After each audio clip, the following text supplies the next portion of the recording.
Hello YouTube! After the first video about my Lincoln Mark V, I received a lot of feedback and great comments from you, so I thought I would make a quick update on the project. If you haven't seen the first video yet, I've linked it down in the description. Go check it out first, it will give you some background on what this whole project is about. I didn't have much time lately to work on the Lincoln, but before my vacation in late October I wanted to at least get it back on its wheels. As you might remember, the car was still sitting on what were probably its original factory tires, and 3 of them were completely flat. So I started looking around and managed to find locally a set of old BFGoodrich tires. They were the same size as the original rims, so I decided to grab them. Not perfect, but good enough to get the car rolling again.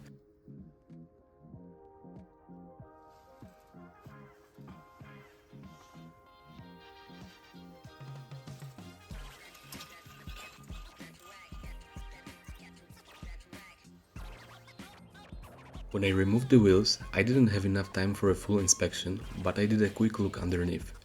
As you can see, the frame only has some surface rust, and in a few spots there is even a bit of the original paint left.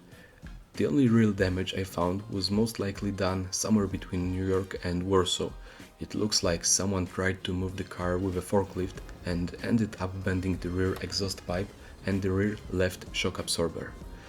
The good news is that the driveshaft and differential look completely untouched.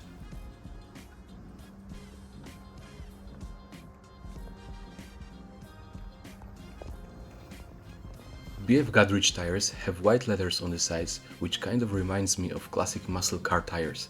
With them on, the Lincoln Mark V almost looks like a giant muscle car. Nevertheless, once the project is finished, I will be getting a brand new set of tires with white stripes, just like the originals.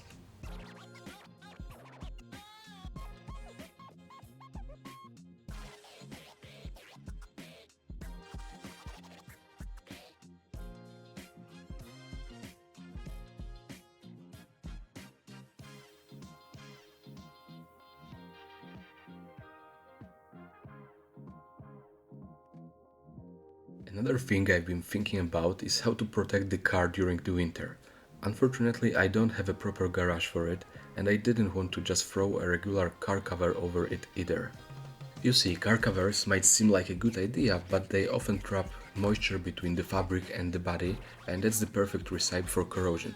So I decided to go with a storage tent instead. It's not a perfect solution, but it's a lot better for keeping the car dry and protected throughout the winter. It's worth mentioning that the car actually reversed into the tent under its own power. During my vacation in the United States, I was hunting for a rear taillight and a front marker light lens for the Lincoln, but unfortunately I didn't have any luck finding them. Still, the trip was amazing. I came back full of inspiration and motivation for all my car projects.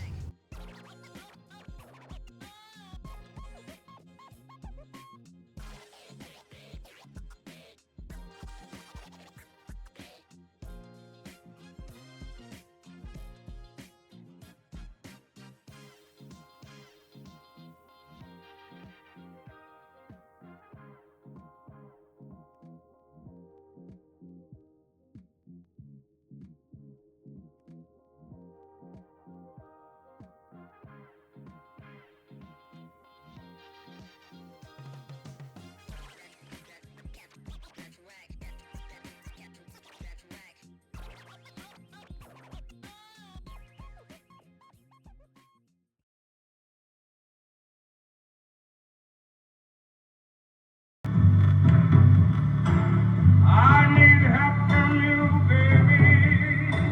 Need it desperately.